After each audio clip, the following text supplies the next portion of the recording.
আসসালামু আলাইকুম বন্ধুরা, আশা করি সকলেই ভালো আছেন। আপনারা বিভিন্ন সময় বিভিন্ন জায়গায় আমাকে রিকোয়েস্ট করেছেন যে আর্মির মাঠে কি ধরনের প্রশ্ন হয় সে ব্যাপারে একটা ভিডিও দেওয়ার জন্য। আজকে আমি এমন কয়েকটা প্রশ্ন নিয়ে আপনাদের সামনে আলোচনা করব যে প্রশ্নগুলো সেনাবাহিনীর মাঠে সৈনিক হওয়ার জন্য অথবা অফিসার হওয়ার জন্য আপনাকে অবশ্যই করা হবে, মানে সেনাবাহিনীর পরীক্ষায় এই প্রশ্নগুলো অবশ্যই আসবে।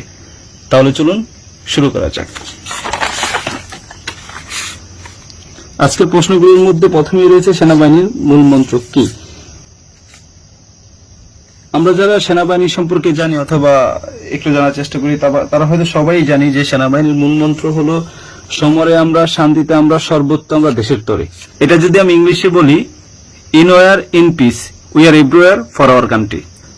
তারপরে রয়েছে বর্তমান সময়ে সেনাপ্রধানের নাম কি। এটা এমন একটা প্রশ্ন যে প্রশ্নটা আপনি যখন মাঠে যাবেন তখন আপনাকে জেনে যেতে হবে। বর্তমান সময়ে আমাদের চিফ অফ আর্মি স্টাফ হিসেবে নিয়োজিত আছেন এস.এম. শফিউদ্দিন আহমেদ। স্যারের নামের শেষে অনেকগুলো ডিগ্রি আছে যেটা আপনাকে ভর্তি পরীক্ষায় জিজ্ঞাসা করা হবে না বা আপনি না জানলেও হবে। এই ক্ষেত্রে শুধু আপনি এস.এম. শফিউদ্দিন আহমেদ মনে রাখলেই হবে। তারপরের প্রশ্ন হলো সশস্ত্র বাহিনীর সর্বাধিনায়ককে। এই প্রশ্নটা অধিকাংশ সময় রিটেনে এসে থাকে অথবা নৈবিত্তিকে থাকে, মানে থাকবেই, এটা আপনি ধরে রাখেন 100% থাকবে। সশস্ত্র বাহিনীর সর্বাধিনায়ক সবসময় রাষ্ট্রপতি। মনে রাখতে হবে সশস্ত্র বাহিনীর সর্বাধিনায়ক সবসময় রাষ্ট্রপতি। তারপরের প্রশ্ন হলো আপনি কেন আর্মিতে যোগদান করতে চান। এই প্রশ্নটার সম্মুখীন হয়নি এমন কোন সৈনিক বা অফিসার আর্মিতে নেই। তাকে ভর্তি হওয়ার আগে অবশ্যই প্রশ্নের উত্তর দিয়ে ভর্তি হইতে হয়েছে। এখন আপনারা যারা ভবিষ্যতে আসবেন আর্মিতে তাদেরকে ওই প্রশ্নটার উত্তর জানতে হবে। এই ক্ষেত্রে হলো আপনি কি যেন আর্মিতে ভর্তি হতে চান সেটা বলতে হবে। কিন্তু আমি আপনাকে একটা ধারণা দিতে পারি যে আপনি এর উপর বেসিস করে দিতে পারলে আপনার সবচেয়ে বেস্ট হবে উত্তরটা আর কি।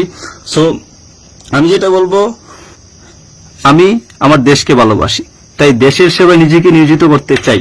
তাছাড়া পারিবারিক দায়বদ্ধতা এবং সুন্দর ও গোছানো ভবিষ্যতের আহ্বানে আমি আর্মিতে যোগদান করতে চাই। এখানে 3টা পয়েন্ট মনে রাখতে হবে।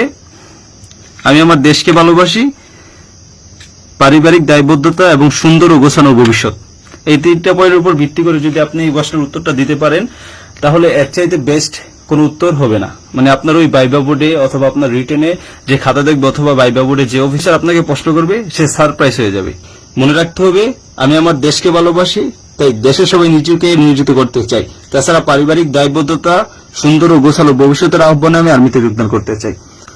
5 নম্বর এবং সর্বশেষ প্রশ্ন হলো সেনাবাহিনীর প্রতীকে কি আছে বা সেনাবাহিনীর লোগোতে কি থাকে।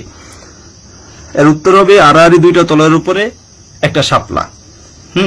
এখন মনে করেন আপনি উত্তর দিলেন, দেওয়ার পরে আপনি ভাইভা বোর্ডে বিশেষ করে যেটা হয় যে আপনি এত সুন্দরভাবে স্মার্টলি সবগুলো প্রশ্নের উত্তর দেওয়ার পরে আপনাকে যে অফিসার প্রশ্ন করতে সে ভাববে যে দেখি ছেলেটা আর কতটুকু জানে। তখন মনে করেন আপনাকে জিজ্ঞাসা করা হলো সেনাবাহিনীর প্রতীকে আড়াআড়ি 2টা তলোয়ারের উপরে শাপলা থাকে কেন, তখন আপনি কি বলবেন? তখন আপনি সবচেয়ে সুন্দর উত্তর এটাই দিতে পারেন যে আমরা জানি শাপলা হলো শান্তির প্রতীক আর তলোয়ার হলো যুদ্ধের। আমরা জানি শাপলা হলো শান্তির প্রতীক আর তলোয়ার হলো যুদ্ধের। সেনাবাহিনীর প্রতীকের মানে হলো আমরা শান্তি রক্ষায় যুদ্ধ করতে জানি অথবা প্রস্তুত। আমরা শান্তি রক্ষায় যুদ্ধ করতে জানি অথবা প্রস্তুত।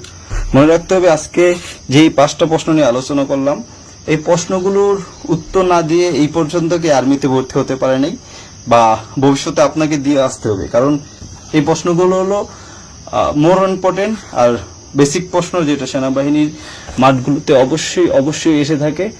আশা করি আজকের এই ভিডিওতে আপনারা উপকৃত হতে পেরেছেন। কথা হবে আগামী ভিডিওতে। ততদিন পর্যন্ত ভালো থাকুন, সুস্থ থাকুন, সুন্দর থাকুন।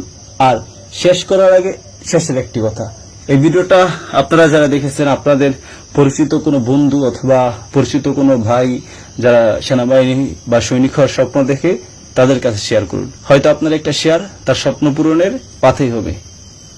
ধন্যবাদ সবাইকে।